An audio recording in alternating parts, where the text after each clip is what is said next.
I would like to tell you all a story that I have. So, back in junior high school, I had a close friend of mine that I was talking to.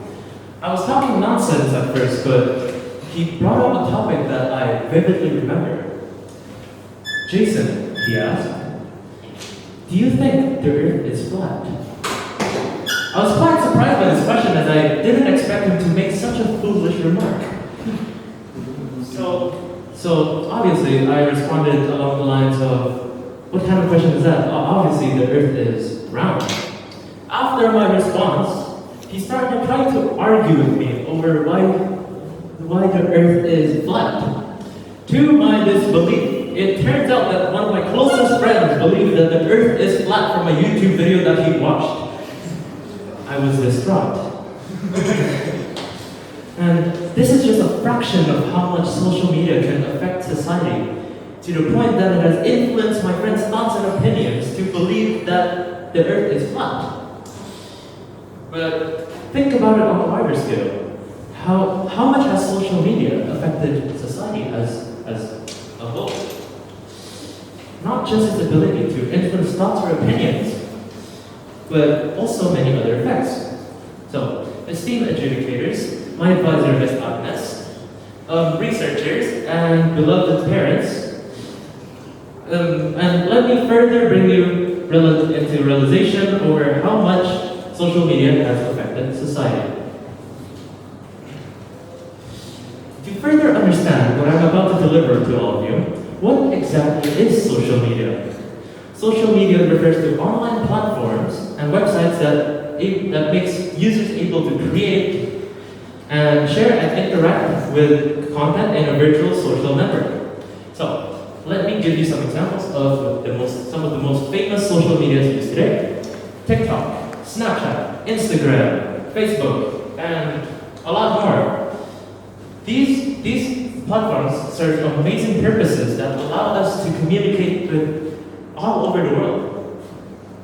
It is able to promote freedom of speech. You can post anything you want, while still remaining anonymous. According to my quantitative research from distributing a questionnaire, 88.3% of 60 people either slightly or strongly agree that social media also has led to a more connected and globalized society. However, with great features and anonymity, it is also able to be used in negative ways that can impact individuals. Mental health, cyberbullying, misinformation, privacy, comparing, and other impacts come from social media. For instance, we can see many posts that demonstrate a phenomenon called flexing. This can lead to individuals being insecure, comparing themselves, and setting unrealistic expectations. This is found to be factual as from my research. 96.7% of 60 people in survey slightly agrees to social media being able to influence people's opinions and thoughts. From this, it has a negative impact on mental health, particularly among young people, as it presents a distorted view of reality. Have you ever scrolled through maybe Instagram and finding some beautiful movie-like couples, really rich people with many assets, and such, something like that? I'm sure a couple of you have gotten jealous and influenced, setting new standards for yourself. But maybe once you look into the comments of those posts, you may realize that most of these really famous posts has people bullying the poster in them. This leads me to my next point, cyberbullying. Cyberbullying is an inevitable phenomenon that happens everywhere in social media. From comments in posts and to online friends and conversations, you cannot escape cyberbullying as long as you are on a social media platform. Cyberbullying has affected a large portion of social media users as it is one of the most common ones to encounter. Have you ever looked at the post? Check the comments. As stated earlier, a large portion of users are bullying the poster. This can lead to mental health impacts. It is really able to impact the poster's mental health to a large extent. Through my qualitative research of interviewing an expert on this topic, it is stated that cyberbullying is a serious concern that can have severe consequences on mental health, potentially leading to depression. And 50% of of responses in my questionnaire agrees, but yet does not agree that social media does not foster a healthy and meaningful communication among individuals. And cyberbullying is an example of that. My next point would be misinformation. Well, similar to cyberbullying, it happens in almost every social media platform.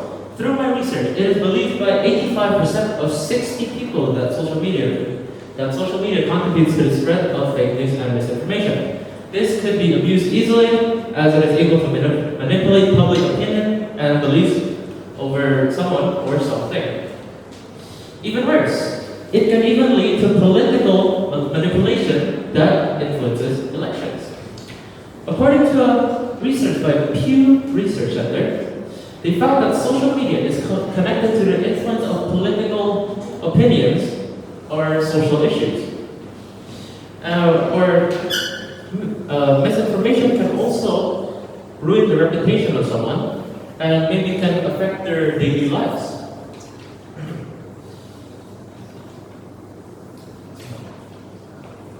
And how misinformation affects the economy is that it can also affect financial markets, business decisions, and such. According to an expert that I interviewed, it has impacted businesses, not negatively, but positively, as social media is able to make it easier for you to market your business to more people in the world. To conclude, the impact of social media on society is profound and multifaceted. While these platforms has undoubtedly facilitated global activity, freedom of expression, and entrepreneurial opportunities, they also bring along a darker side that cannot be ignored. The prevalence of misinformation, cyberbullying, and privacy concerns highlight the potential dangers that social media can inflict. As demonstrated by my story of my friend's belief in a flat earth, from a YouTube video, social media's influence on shaping opinions is evident. So, what are some solutions that we have? Promoting open schools, open conversations in schools to educate the usage of social media can be important. Establishing clear guidelines and rules for online conduct can raise awareness and accountability. Moreover, collaboration between social media platforms, policymakers, and educators is imperative to develop and enforce effective regulations against hate speech, cyberbullying, and the spread of misinformation. And lastly, advocating for a healthy balance between online and offline activity could really help, as it can contribute to a more positive and harmonious social interaction in this digital age. So, my name is Sharon, and I thank you all for your time, and thank you for listening to my speech.